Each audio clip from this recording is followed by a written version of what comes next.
राधे राधे दोस्तों, कैसे हैं आप सब। दोस्तों, श्री कृष्ण भगवान रणछोड़ क्यों कहलाए? क्या कारण था? जब वह जरासंध के साथ में युद्ध लड़ रहे थे, वह रणभूमि छोड़कर भाग गए थे। एक बार पांडवों ने राष्ट्रीय यज्ञ रखने का निर्णय लिया और उन्होंने अपने राज्य में यज्ञ की घोषणा करवा दी। तभी उन्होंने श्री कृष्ण को द्वारिका यह पत्र लिखकर आमंत्रित किया और उस पत्र में ये भी लिखा कि आप 20,000 राजाओं के साथ में आइए, पधारिए और हमें अपनी सेवा का अवसर दीजिए। परंतु श्री कृष्ण इस विचार में पड़ गए कि मैं 20,000 राजा कहाँ से लेकर आऊंगा। तभी श्री कृष्ण को ये पता चला कि जरासंध ने 20,000 राजकुमारों को अपने यहाँ पर बंदी बनाकर रखा है। तब उन्होंने यह निर्णय लिया कि वह जरासंध की कैसे उन 20,000 राजाओं को मतलब राजकुमारों को छुड़ाकर ले जाएंगे। पहले सबसे पहला कार्य वो यही करेंगे। इस कार्य के लिए उन्होंने अपने साथ अर्जुन और भीम का चुनाव किया और अर्जुन और भीम को लेकर वह जरासंध के पास पहुंचे। जरासंध के पास पहुंचने के बाद उसको उन्होंने प्रणाम किया। जरासंध श्री कृष्ण के नाना लगते थे, क्योंकि जरासंध थे वह कंस के ससुर थे। इसी कारण कंस श्री कृष्ण के मामा थे और वह उनके ससुर थे। इसी रिश्ते से वह उनके नाना लगते थे। तो उन्होंने उनका मतलब सत्कार किया और उनको बोला, मतलब आदर पूर्वक अपने महल में लेकर आए। उन्होंने श्री कृष्ण भगवान थे और पांडव और भीम वे भेष बदलकर उनके यहाँ गए। जरासंध अपने यहाँ पर ब्राह्मणों को बुलाकर यज्ञ किया करते थे। तभी उन्होंने उनसे यह पूछा कि आपको क्या चाहिए। तभी श्री कृष्ण ने कहा युद्ध। जरासंध ने कहा युद्ध? एक ब्राह्मण तो युद्ध की कामना भी नहीं कर सकता। आप कौन है और आप अपने स्वरूप में आइए, हम आपको जानना चाहते हैं। तभी श्री कृष्ण अपने स्वरूप में आए और उन्होंने जरासंध से भेंट की।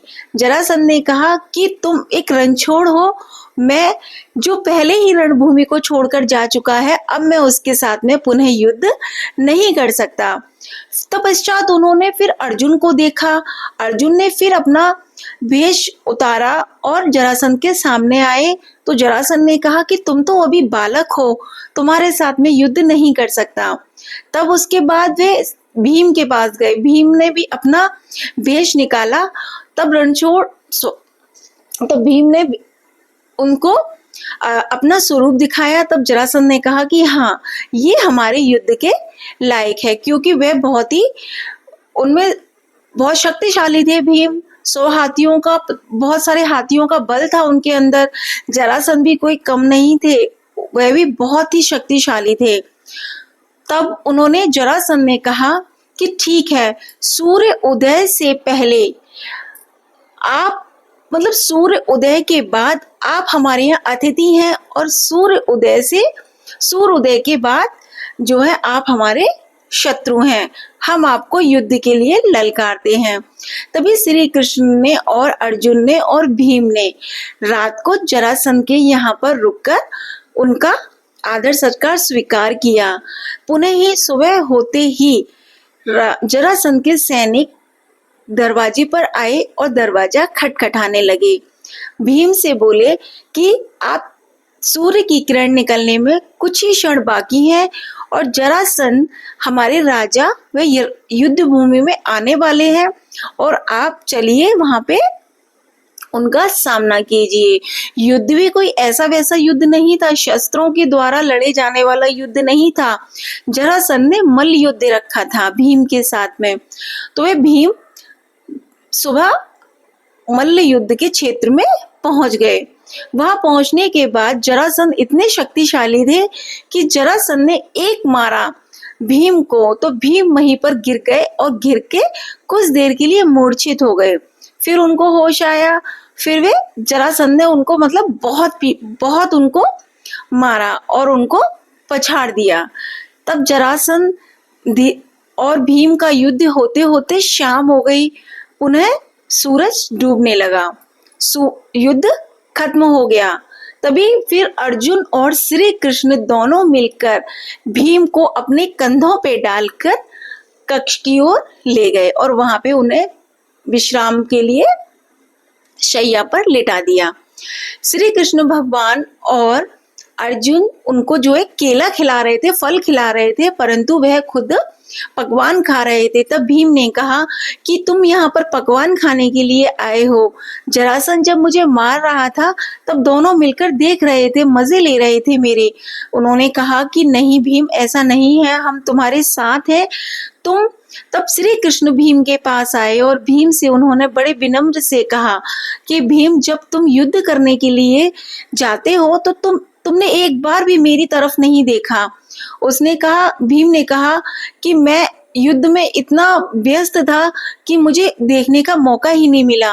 तब श्री कृष्ण ने कहा कि देखो, जब तुम युद्ध करने के लिए जाओ तो मुझे भी एक तरफ एक नजर जरूर देखना, क्योंकि हो सकता है कि मैं तुम्हारी वहां आकर कोई मदद ना कर सकूं, परंतु मैं कोई आपको संकेत के जरिए मैं आपको कुछ समझाना चाहता हूं। इस तरीके से श्री कृष्ण ने भीम से बोला। फिर अगले दिन वही हुआ। सुबह सूर्य की किरणें निकली, सैनिक आए उनको बुलाने के लिए। फिर भीम रणभूमि में गए और युद्ध करना उन्होंने प्रारंभ कर दिया। युद्ध करते करते जैसे ही जरासंध ने भीम को मारा, भीम फिर आकर पृथ्वी पर गिर पड़े और जरासंध उनके ऊपर आकर बैठ गया। जैसे ही वह उनके ऊपर आके बैठा तो उन्होंने देखा कि श्री कृष्ण केला खा रहे हैं और मुस्कुरा रहे हैं। तब भीम ने बड़े एक उम्मीद की, मतलब कि मैं विजय हूं, इस उम्मीद से उन्होंने श्री कृष्ण की तरफ देखा। तब श्री कृष्ण भगवान ने एक तिनका उठाया और तिनके को बीच से चीर कर फेंक दिया। भीम इस संकेत को समझ गए और समझने के बाद में उन्होंने जरासंध के साथ में भी ऐसा ही किया। लेके पछाड़ मारकर जरासंध को नीचे गिरा दिया और एक पैर पर नीचे वाले पैर पर अपना पैर रखकर उनको ऊपर से लेकर जरासंध को चीर दिया। चीरने के बाद भीम इतने खुश और इतने प्रसन्न हो गए कि उनकी जीत हो गई, परंतु ऐसा नहीं था। तब श्री कृष्ण की तरफ उन्होंने मुस्कुराकर देखा और अपनी विजय के घोषणा करनी शुरू की कि मैं विजयी हो गया, मैं जीत गया। तब श्री कृष्ण ने पुनः मुस्कुराए और उनसे पीछे देखने के लिए कहा। तब श्री कृष्ण के कहने पर उन्होंने जैसे ही पीछे देखा तो जरासंध फिर से जीवित हो उठा था और उसने फिर दोबारा भीम को एक पछाड़ मारी, फिर उसको परास्त कर दिया। दोबारा से श्री कृष्ण और अर्जुन आए, कक्ष में लेकर आए उनको और उनको फिर से शैया पर विश्राम कराने के लिए लिटा दिया और उनको फल फ्रूट खिलाए और खुद पहले की तरह से पकवान खाने लगे एक ही थाल में। तब भीम ने कहा कि तुम यहाँ पर पकवान खाने के लिए आए हो और मुझे बस जरासंध सारा दिन पीटता रहता है और तुम लोग मूड की भांति मेरा तमाशा देखते रहते हो। तब श्री कृष्ण ने कहा कि भीम, तुमने अहंकार से मेरी तरफ देखा था, समर्पण के साथ में तुमने मेरी तरफ नहीं देखा था। यदि तुम समर्पण के साथ मुझे देखते तो तुम्हें अवश्य ही कोई संकेत ऐसा मिलता कि आपकी विजय होती। अहंकार का मैं कभी साथ नहीं देता। भीम समझ गए। भीम ने कहा, जो आज्ञा श्री कृष्ण। फिर अगले दिन वही हुआ कि वे रणभूमि में गए, उन्होंने युद्ध लड़ा। फिर श्री कृष्ण ने भीम ने फिर उनको देखा। देखने के बाद बड़े विनम्र से देखा, दीन होकर देखा और ये कामना की कि प्रभु, अब आप ही मेरे रक्षक हो और मैं आपकी शरण में हूँ। इस उम्मीद से, इस आशा से उन्होंने श्री कृष्ण की तरफ देखा। श्री कृष्ण ने एक वही तिनका उठाया और तिनका उठाकर फिर बीच से चीर दिया। चीरने के बाद इस बार उन्होंने तिनका विपरीत दिशा में फेंका। भीम समझ गए कि ये कल वाली ही युक्ति है, लेकिन इस बार मुझे तिनका आमने सामने नहीं बल्कि विपरीत दिशा में फेंकना है। भीम उठकर खड़े हुए और खड़े होकर फिर से दाव पेच लड़ाकर जरासंध को अपने नीचे गिराया पृथ्वी पर और पैर पे पैर रखकर उन्होंने चीर दिया उनको और उनके शरीर को विपरीत दिशा में फेंक दिया। इस तरीके से जरासंध की मृत्यु हो गई। मृत्यु होने के बाद में जब वह वापस लौट कर आए तब उन्होंने श्री कृष्ण से कहा कि श्री कृष्ण के प्रभु, ये मतलब इसका वध, जरासंध का वध तो आप भी कर सकते थे, आपने इसका वध क्यों नहीं किया? तब श्री कृष्ण ने कहा कि मैंने इसके साथ में जरासंध के साथ 17 बार युद्ध किया, तब भी इसकी मृत्यु मैं नहीं कर सकता था, क्योंकि जब ये मुझसे युद्ध करने के लिए आता था तो ब्राह्मणों को यज्ञ पर बिठा कर आता था और ब्राह्मणों के आशीर्वाद से ही ये जीवित रहता था और हर युद्ध जीत जाता था। और ब्राह्मणों को ये बोलकर आता था, जब 17वां युद्ध हुआ था तब ब्राह्मणों को इसने ये बोला था, और हजारों की संख्याओं में ये ब्राह्मणों को यज्ञ पर बिठा कर आता था। जरासंध ब्राह्मणों को ये बोलकर आता था कि अगर मैं हार गया तो तुम सबको मृत्यु दंड मिलेगा, अन्यथा अगर मैं जीता तो मैं तुमको इतना धन दूंगा कि आपको पूरे जीवन भर कुछ भी करने की जरूरत नहीं पड़ेगी। इसीलिए उन ऋषियों को जीवित रखने के लिए जरासंध जब श्री कृष्ण से युद्ध कर रहा था वे रणभूमि छोड़कर भाग गए थे, उन्होंने ऋषियों की रक्षा की थी। तब भीम ने कहा कि प्रभु, आप तो प्रभु हैं, आप तो उसको वैसे भी मार सकते थे। तो उसने कहा, श्री कृष्ण ने कहा कि नहीं, जरासंध की मृत्यु मेरे हाथों नहीं, उसकी मृत्यु आपके हाथों होनी थी भीम, इसीलिए मैं उसको नहीं मार सका। तो पश्चात ये युद्ध समाप्त हो गया। युद्ध समाप्त होने के बाद में जब श्री कृष्ण, भीम और अर्जुन वहां महल की तरफ, अपने महल की तरफ पहुंचे, वहां पर सब बहुत प्रसन्न थे, उन्होंने सबने उनका बहुत स्वागत किया और श्री कृष्ण को वह सिंहासन पर बिठा दिया। उन्होंने कहा कि सबसे पहले अग्र पूजन किसका होना चाहिए? तब अर्जुन ने कहा कि हमारे श्री कृष्ण का होना चाहिए। उन्होंने श्री कृष्ण को सिंहासन पर बिठाया और उनका पूजन किया और सभी को अपने अपने कार्यभार सौंप दिए। किसी को रसोई का कार्य सौंप दिया, किसी को ऋषि मुनियों के आवागमन का कार्य सौंप दिया, मतलब सबको अलग अलग सेवाएं सौंप दी। तब श्री कृष्ण भगवान ने कहा कि मुझे भी कुछ सेवा चाहिए, मैं भी सेवा करना चाहता हूँ। तब अर्जुन बोले, अन्य राजा थे वह, उन्होंने कहा कि आप क्या सेवा करेंगे प्रभु, आप तो बस वहां सिंहासन पर बैठ के मुस्कुराते रहिए। तब श्री कृष्ण भगवान ने कहा कि नहीं, मुझे भी सेवा चाहिए, अन्यथा अगर आप मुझे सेवा नहीं देंगे तो मैं स्वयं ही अपनी सेवा ले लूंगा। तब उन्होंने सेवा के रूप में उन्होंने जितने भी ऋषि मुनि जो आने थे यज्ञ में, उन सभी की चरण पादिकाओं को व्यवस्थित रखने का ये सेवा उन्होंने ली। जैसे ही उन्होंने ये उनसे कहा, सभी बहुत आश्चर्य हुए और उनके नेत्रों से अश्रु बहने लगे।